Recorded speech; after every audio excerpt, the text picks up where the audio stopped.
11月我们要全国会啊。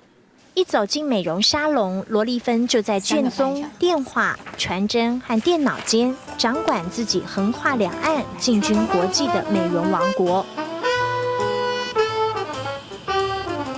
从这个四白穴开始，然后直接走过来，然后经过太阳穴。那因为这里会跟三焦经，这里有3条经络经过哈。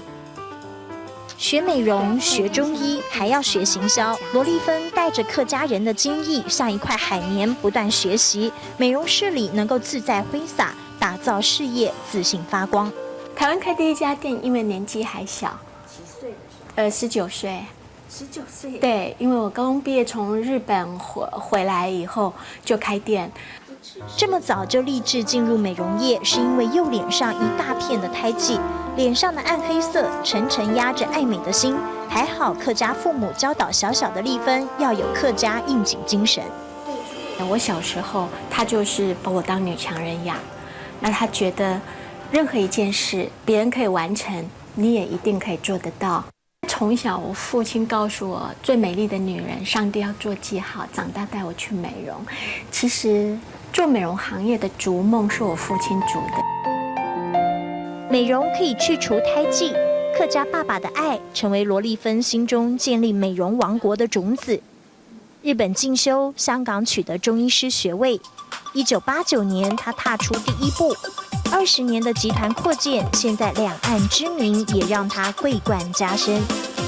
荣获台湾第4届女性创业楷模中国搜狐网站票选最具时尚感女企业家最高票。美容行业它是一个快乐医学的延伸。如今胎记的暗沉已经无法遮蔽罗丽芬的美丽。立足两岸美容产业之余，她怀抱初衷，要美丽一辈子。我觉得我越老越活，我自己自认为越漂亮。为什么呢？因为我认为在时间的那个洗练过程里面，你得到很多。举手投足间，她是最美的化身；言语谈吐里，她有最美的智慧。摆脱胎记的桎梏，拥抱客家不服输的精神，决心美丽的罗丽芬，打造我最美的感动时刻。